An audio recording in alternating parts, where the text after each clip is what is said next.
Waheguru Ji Ka Khalsa, Waheguru Ji Ki Fateh, Pyari Sat Sangat Sahib Jiyo. Today we're going to be going over one of the 10 Paintra that I teach in such a Gatka in a more in-depth analysis.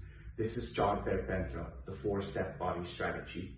The way that these Paintra were first taught to me was to give a threefold benefit to the user. 1, performed correctly, the Paintra give a cardiovascular improvement and they help develop athleticism in the user.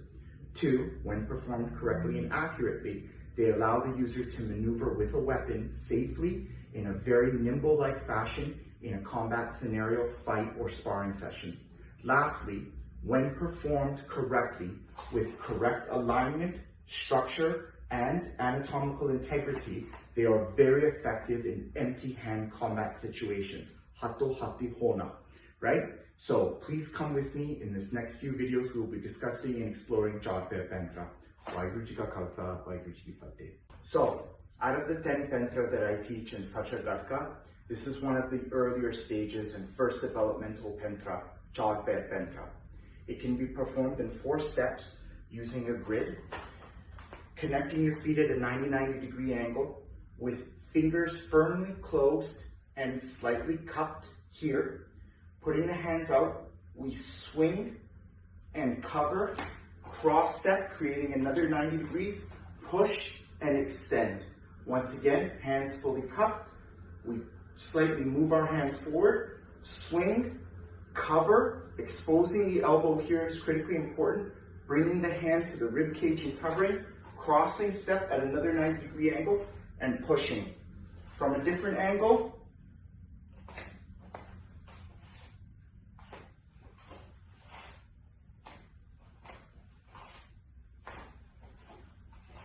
firing from a back angle. This elbow becomes critically important when all the movements become critically important when we later then start performing our empty hand techniques. Hato hati hona. Okay, I hope you enjoyed this.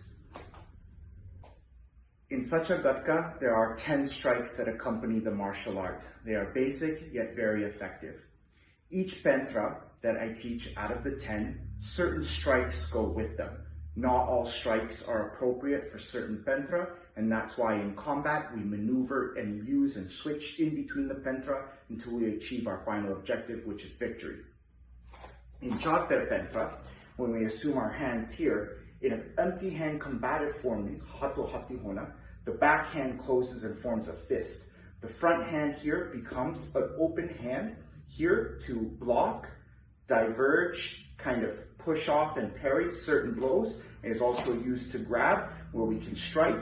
It is also used to tapar, and the backhand is used here to punch. The punch in such a Gatka is not like a karate punch or a boxing punch, but instead it's a straight punch here that comes through just like you were throwing a katar into a person here. The other strikes that would be included here as the hand comes out for a tapar or a grab, that previous mode where we were coming through and combing, the elbow comes in. Komi mana is very, very effective. Another technique that is used in such a Gatka is the push kick. Bam. From here, we can keep our opponent off at a further distance until a slap or an immediate kind of touch here happens where we can gauge distance, a grab, and then complete strikes are relentlessly thrown on our opponent until we achieve victory. I hope this helps. We'll show more examples shortly. Once again, we're going to go on through some of our unarmed combat techniques throughout the Paintra. So in this particular Paintra that we are exploring, it's Char Paintra, the 4-step body strategy. I have my lovely assistant, Mr. Rajgalinder Singh, who's going to help me out here. So taking my fighting stance, first we're going to explore hato hati hona. So hand-to-hand combat, right? So first of all, I keep this hand cupped and open. And one of the opportunities that he will have is to grab my hand. When he grabs my hand, it exposes an area here and I'm coming straight down the pipe with a punch, right? Perfect example. Another example is as I'm fending off here and I'm checking my range and my distance, if he starts throwing punches, boom, right? I can use that to parry, right? So I can parry these, I can kind of shield his blocks and defenses, keeping this hand open, boom.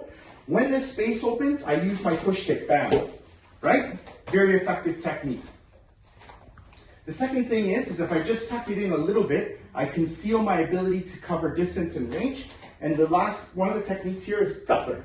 So a big slap to either direct it towards the face, the ear, or I can even grab. Another opportunity is if I were to switch and keep it open here, I tapper the hand and boom, come in with a punch. These are some of the effective techniques of hato hatihona in Char, Pehr, Paintra.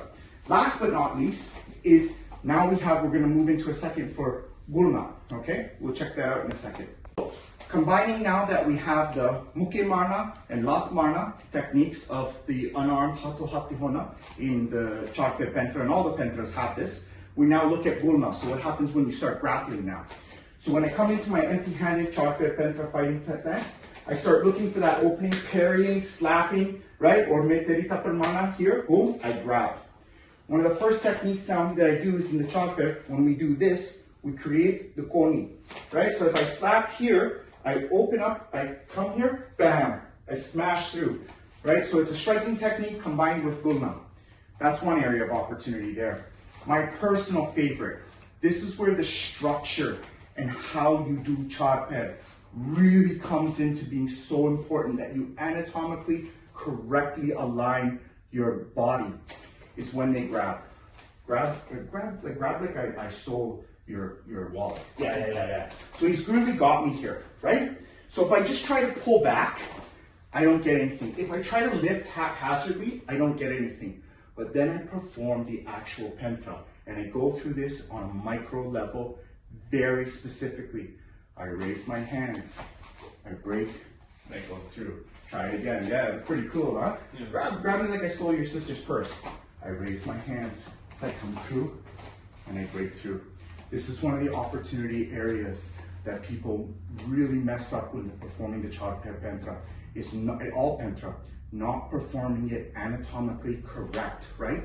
With correct muscular alignment and movement. It's used in both unarmed and armed combat. I hope these help.